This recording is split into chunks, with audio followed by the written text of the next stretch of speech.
Jadi apa ya, timingnya Allah itu emang the best gitu lah. Nah, judulnya, judul refleksinya adalah 8 in 80 to 1. Wih, apa tuh gitu. Tadi cuma cari judul yang kiranya kayak sinematik gitu ya. Semoga bisa merangkum cerita-cerita malam ini. Oke, next. Nah, saat ini kita tanggal 14 Agustus 2025 ya. Kalau dihitung berarti sudah 62% dari tahun 2025 yang sudah kita jalani gitu. Alhamdulillah dengan segala ceritanya ya. Alhamdulillah masih diberi umur, masih diberi nikmat Islam, iman Islam juga sama Allah gitu. Nah ini part satunya nih, tadi kan 81 ya. Nah 8 yang pertama adalah Agustus, yang mana bulan ke-8 gitu.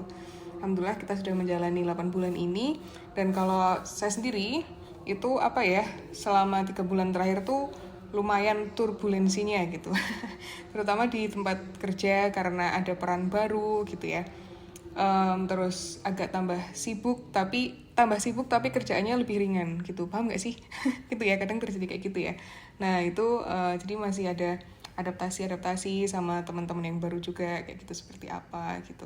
Nah di antara kesibukan itu kadang terpikir sebenarnya am I on the right track kayak gitu in my life gitu, apakah sudah seharusnya terutama di umur segini gitu ya, dan sudah lewat sekian tahun di dunia ini, dunia kerjaan saya, apakah memang ini yang ingin aku lakukan untuk masa-masa yang akan datang kayak gitu. Nah biasalah, jadi nggak berhenti di quarter life crisis ya, tapi kadang kita masih sering ada krisis atau thoughts yang seperti itu gitu.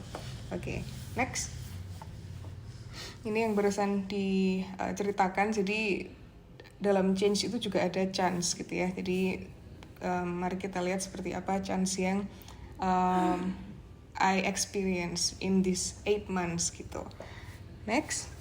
Nah ini ini tadi awalnya kenapa kok temanya ungu gitu, cari foto film ini, screenshot film ini gitu. Mungkin teman-teman juga udah pada lihat gitu ya. Saya sendiri nonton ini 2 kali. Yang pertama sendirian, berdua sama teman. Terus yang terakhir sama anak-anak.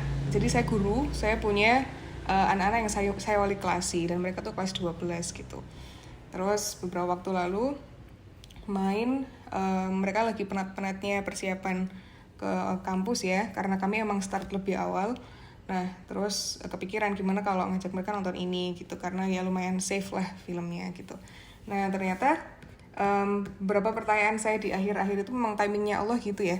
Walaupun ini kan sebenarnya series sudah lama dan ceritanya juga nggak begitu baru gitu, tapi memang kadang Allah tuh membuka pemahaman kita dan penerimaan kita tuh memang di waktu yang paling pas gitu.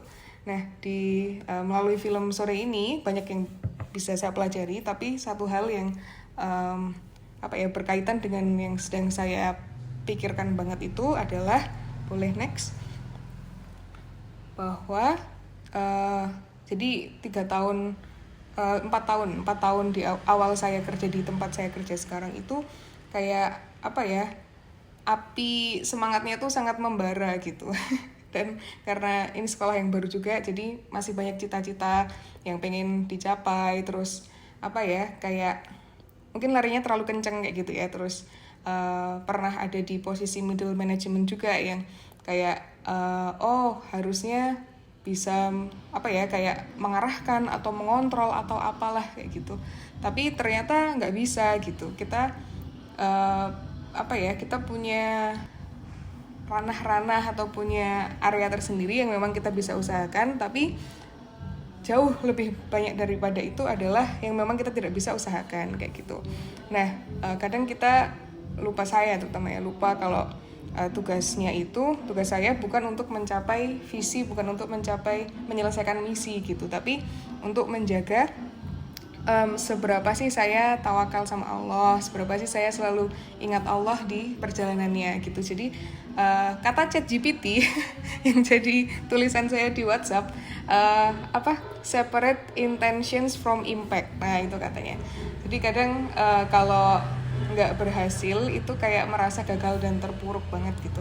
Padahal sebenarnya tugasnya mungkin bukan untuk berhasil gitu, tapi untuk menyucikan niat dan mengusahakan niat itu untuk mewujud gitu ya, untuk mencapai tujuan-tujuan yang diinginkan, untuk mencapai aja, tapi nggak harus sukses mencapai, karena result and impact itu ya datangnya dari Allah gitu. Walaupun of course we have to keep evaluating dan belajar dari result kita dan setiap pos-pos yang kita achieve gitu ya.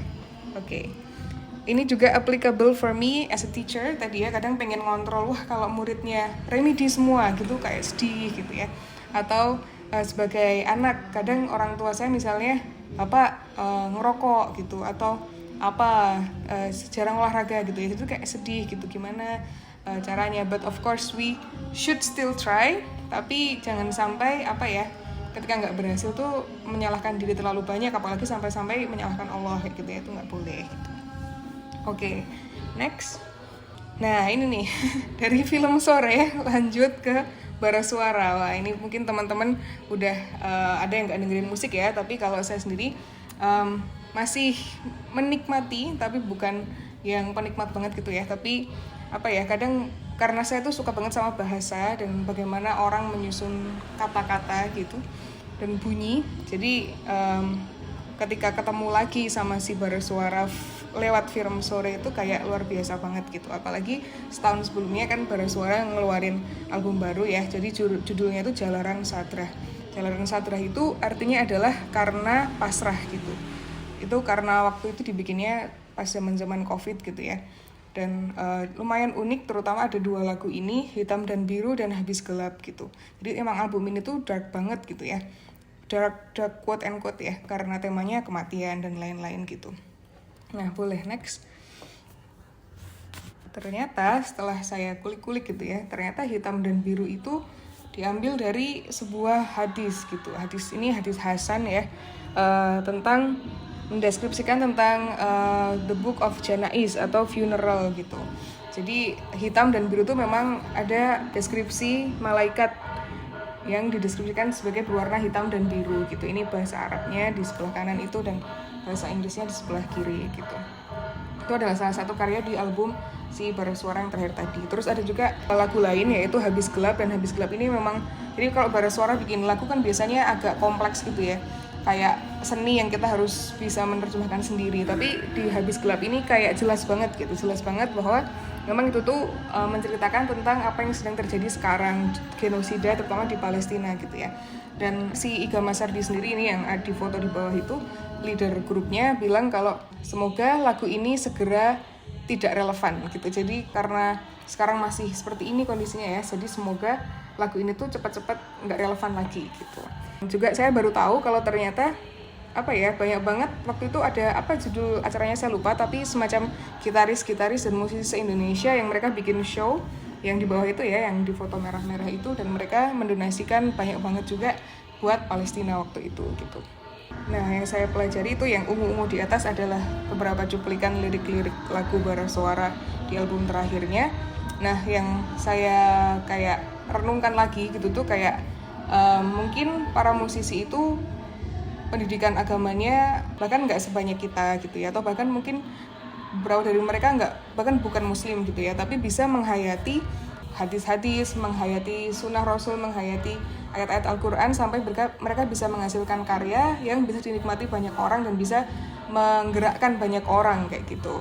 Nah itu jadi refleksi sendiri sih, gimana kita gitu ya, mungkin bisa lebih banyak lah, sudah lebih banyak belajar agama, lebih banyak berada di lingkungan yang lebih islami kayak gitu. Seberapa moved kita dengan itu, atau justru karena kita sudah terlalu terbiasa jadi kayak nggak spesial lagi, naudzubillah kayak gitu ya.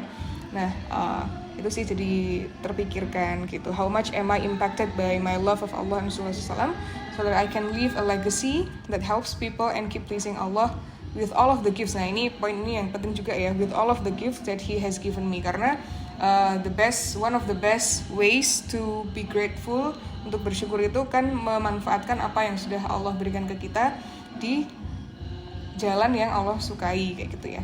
Nah bentuknya macam-macam, mungkin saya bisa bahasa Inggris misalnya, nah berarti saya bisa ngajar free untuk orang yang membutuhkan. Misalnya ada juga yang bakatnya apa manajemen event kayak gitu ya, bisa membantu ibu-ibu RW-nya memanage pengajian dan lain-lain kayak gitu ya. Nah itu memang step pertamanya kita harus tahu dulu kita itu sebenarnya siapa, terus kita tuh effortnya atau gift-nya itu di mana gitu ya. Jadi memang biar kita sesuai jalannya gitu. Nah ini memang perjalanan yang tidak akan pernah selesai kayaknya ya, perjalanan ke dalam untuk mengenali diri kita gitu.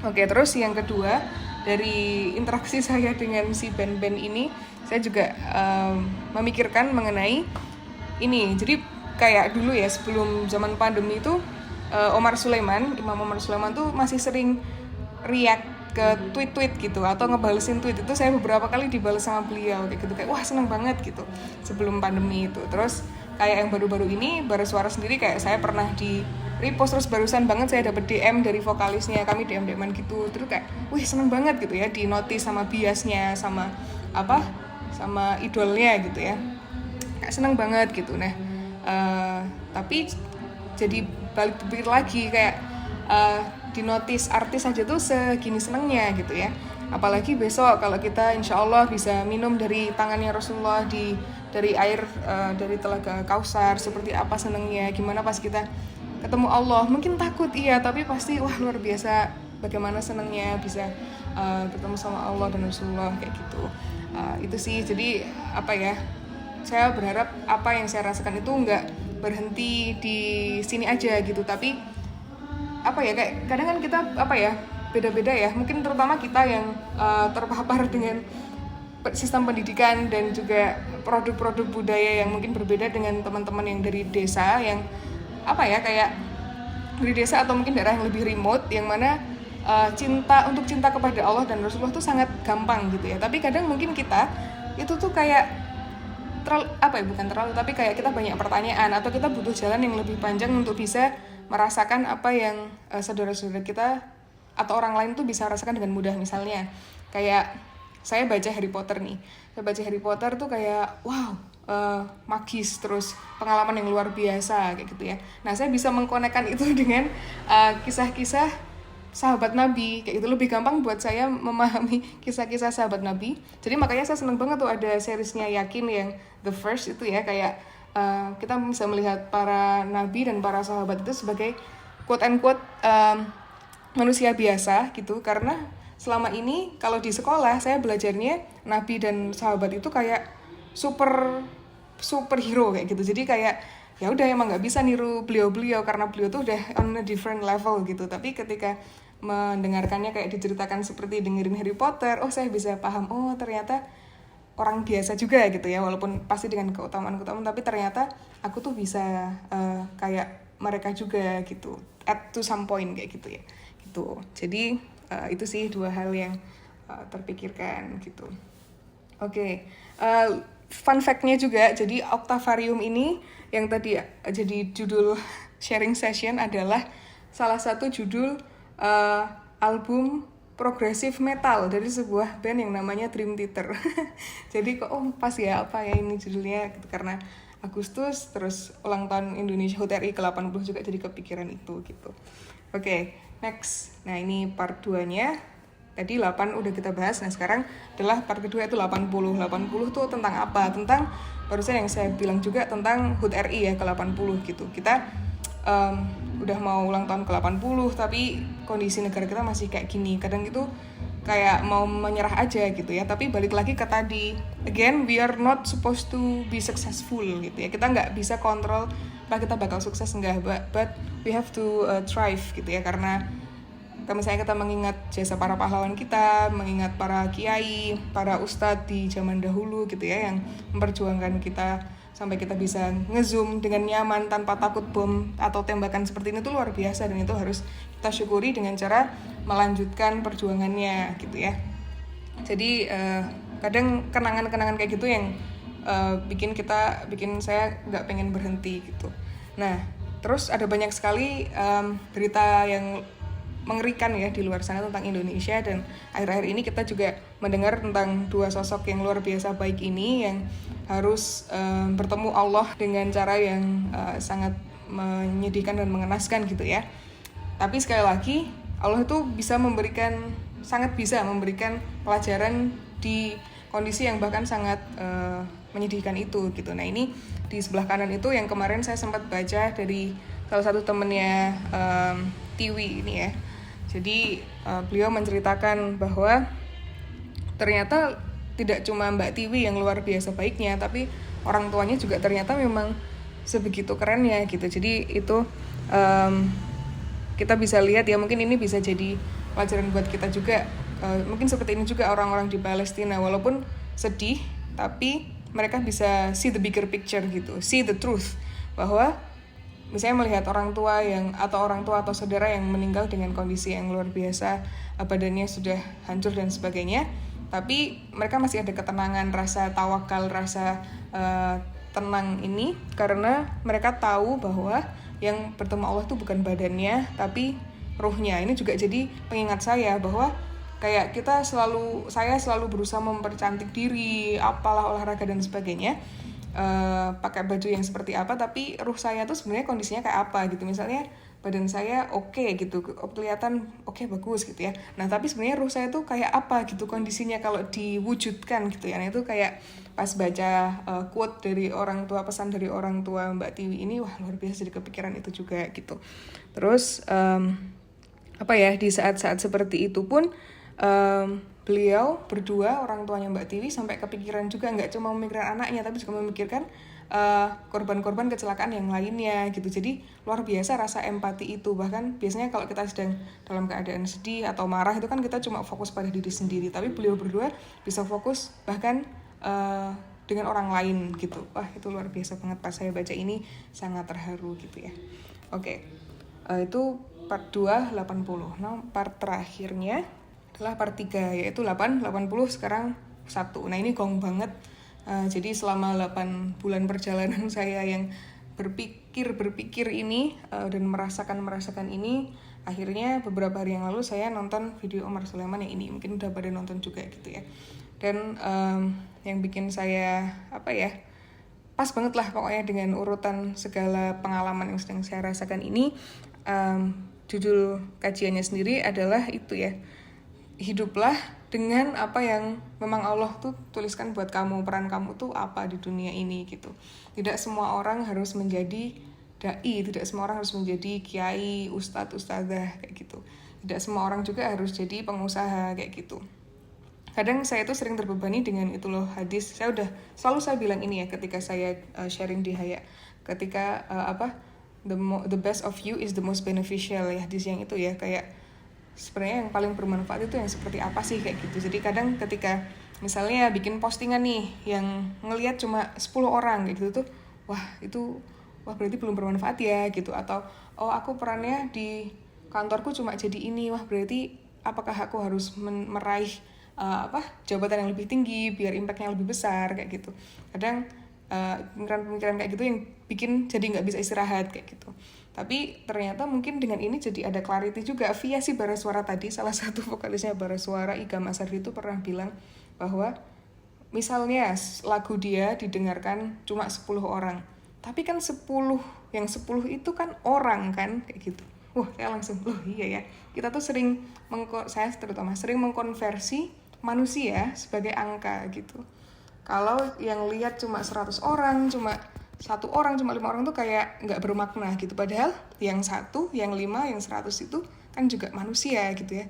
Sama aja kalau saya melihat itu cuma sebagai angka, apa bedanya saya misalnya kayak orang-orang misalnya Israeli gitu ya, yang mereka melihat orang-orang Gaza itu cuma jadi 500.000 orang yang meninggal, 400.000, 300, cuma jadi angka gitu. Padahal kan mereka setiap satu angka itu adalah manusia yang punya mimpi, yang punya cerita, yang punya keluarga, punya cinta dan segala macam kayak gitu. Jadi ini menyadarkan saya juga bahwa hadis Rasulullah tadi maksudnya adalah bagaimana saya bisa melakukan yang terbaik pada saat itu dengan apa yang Allah sudah berikan pada saya, tidak diukur dengan uang, angka atau dan lain sebagainya kayak gitu.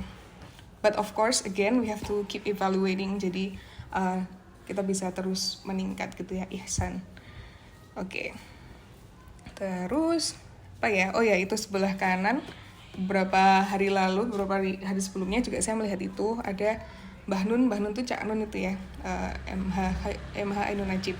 Jadi beliau pernah menyampaikan di salah satu forumnya, menyampaikan bahwa hidup di dunia itu bukan mengenai kalah atau menang kayak gitu, bukan juga misalnya tentang Indonesia tuh harus jadi negara yang kayak apa gitu, tapi gimana kita bisa selalu ingat pada Allah, selalu ingat dengan Allah di dalam perjalanan kita, dan bagaimana kita tuh bisa berserah pada Allah mulai dari awal. Ya Allah, aku punya niat ini, aku berserah padamu, guide me and so on, seperti doanya Abu Darda yang ditulis di sebelah kiri itu ya, supaya aku tuh pengen banget ya Allah untuk please you, tapi aku nggak tahu gimana caranya. So this is what I can give you. Gitu. Semoga engkau menerimaku ya Allah dan sebagainya kayak gitu. Terus yang terakhir, kesimpulan saya adalah bahwa Islam itu membebaskan gitu. Islam is liberating me and hopefully us gitu, because it frees us from the burden of controlling the uncontrollable, misalnya results and success kayak gitu. Dan karena Allah itu nggak meminta kita untuk menjadi orang lain gitu. Misalnya seperti yang tadi saya sampaikan ya, saya bagusnya di ini, saya nggak bagusnya di ini, ya udah, saya nggak harus jadi orang yang lain. Kayak Rasulullah pernah kan tahu ceritanya, Rasulullah pernah dimintai tips tentang bertani gitu, tapi Rasulullah bukan petani, jadi ya tips yang diberikan Rasulullah ya gagal kayak gitu. Jadi Rasulullah aja seperti itu, apalagi saya kayak gitu ya. Jadi in a way itu tuh humbling, kayak kamu tuh harus tahu posisimu tuh di mana gitu. Tapi in another way juga menyemangati bahwa kamu tuh keep on improving so you can be more beneficial for others kayak gitu. Okay, that's it. The last slide boleh. The last slide adalah ini juga di bulan Agustus ini, Anas ya. Anas yang luar biasa sekali, momen dia waktu itu beberapa bulan yang lalu melepas vestnya ketika ada gencatan senjata. Semoga sekarang beliau sudah benar-benar melepaskan vestnya dan berada dalam sebagai syahid gitu ya, yang sudah berada di alam yang luar biasa lebih indahnya. Dan semoga Palestine, Sudan, Papua juga, dan semua daerah Uighur, Kashmir yang sedang mengalami hal-hal yang keadaan yang luar biasa, genocide and everything, semoga Allah segera membebaskan dan memberikan kesabaran untuk mereka yang sedang dalam keadaan itu gitu. Okay, thank you very much. Mohon maaf lama. Thank you.